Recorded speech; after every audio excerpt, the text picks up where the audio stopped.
मैं कभी शादी नहीं करूंगा। और तुम्हारी बहन, तुम दोनों बहनों को तमीज़ नहीं है। तुम जैसे घटिया लोगों के साथ में ना मैं कोई रिश्ता नहीं रखूंगा। तुम्हारे जैसे घटिया परिवार के साथ में अगर मैं रिश्ता रखूंगा ना तो मेरी किस्मत फूट जाएगी। और एक चीज़ क्लियर कर दूं दोबारा से, ये मेरे पापा है, ये बात ध्यान रखना तुम। और देखो ना मेरे पापा कितने खुश हो गए थे तुमसे मिलने के लिए, और तुमने सारा मूड खराब कर दिया। देखो विनय, तुम ये फालतू की बकवास मत करो। तुमने क्या कहा था मुझसे कि तुम्हारे पापा एक बहुत बड़े बिजनेसमैन है, और ये ड्राइवर तुम्हारा बाप कैसे हो सकता है? तुम प्लीज मेरे साथ मजाक कर रहे हो ना तो बंद कर दो। वैसे भी मैं इतना टॉलरेट नहीं कर सकती। हाँ जीजू, दीदी बिल्कुल ठीक कह रही है। आपके पापा तो बिजनेसमैन है, और मैं बहुत अच्छे से जानती हूँ कि आपको सेवा करने का ना बहुत शौक है, इसलिए आप इसको बाप समान मानते होगे। लेकिन इसका मतलब ये थोड़ी ना कि आप इसको दीदी से अपने पापा कहकर मिलवा दोगे। एक बार देखो तो सही इसको ढंग से, ये कबाड़ी इंसान कहाँ से आपका पापा लग रहा है? बिजनेसमैन ही है मेरे पापा, करोड़ोंपति हैं।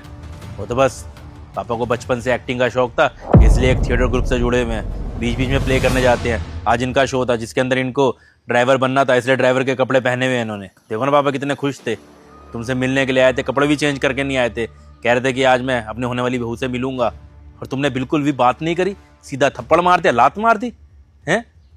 कम से कम एक बार इंसान से बात तो करनी चाहिए ना। एक बात बताओ तुम मुझे, तुम्हारी बात को मैंने बड़ा किया, मान लिया कि मेरे पापा एक मामूली से ड्राइवर हैं, तो इसका मतलब ये नहीं कि तुम्हें अधिकार मिल जाता है तुम मेरे पापा के सामने बदतमीजी करोगी। हर इंसान होता है, ड्राइवर भी इंसान होता है, ठीक है ना।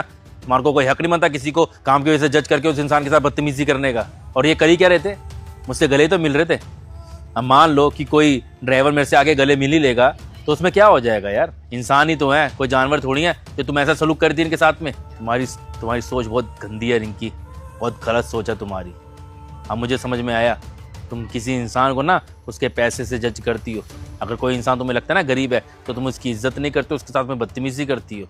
और रही बात तुमसे शादी की, तो तुम्हारी जैसी घटिया सोच वाली लड़की के साथ में ना मैं कभी शादी नहीं करूंगा। अरे आज मेरे पास पैसा है, कल मेरे पास पैसा नहीं होगा, तुम तो छोड़ के चली जाओगी। तुमको तो वही आदमी चाहिए ना जिसके पास हमेशा पैसा रहे, तो तुम्हारी जैसी लड़की ना कभी खुश नहीं रह सकती है।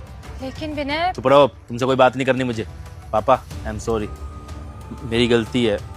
इन दोनों ने आपके साथ में इतनी ज़्यादा बदतमीजी करी, लात मारी, थप्पड़ मारा, और मैं कुछ कर नहीं पाया। मुझे समझ ही नहीं आया कि अचानक से ये सब क्या हो गया। प्लीज़ पापा मुझे माफ़ कर दीजिए। पापा मेरी ही गलती है कि मैं आपको ऐसी घटिया लड़की से मिलवाने के लिए लाया था। बाकी पापा अब मैं आपको एक वादा करता हूँ, आप जिससे कहोगे ना मैं उस लड़की से शादी करूँगा। इस घटिया लड़की को तो मैं अपनी ज़िंदगी के आसपास भी फटकने नहीं दूंगा, क्योंकि मैं समझ चुका हूँ कि आज की डेट में ना प्यार सिर्फ दिखावे के लिए हो गया है। लड़कियाँ एक पैसे वाला लड़का ढूंढती है, इसलिए माँ बाप जहाँ बोले ना वहाँ चुपचाप शादी कर लेनी चाहिए। आप जिस लड़की से बोलोगे ना उसी से शादी करूँगा मैं, अपनी भटकूंगा मैं। बाकी चलते पापा, आप यहाँ पे खड़े रहने से कुछ नहीं होता, आप गाड़ी में बैठ के।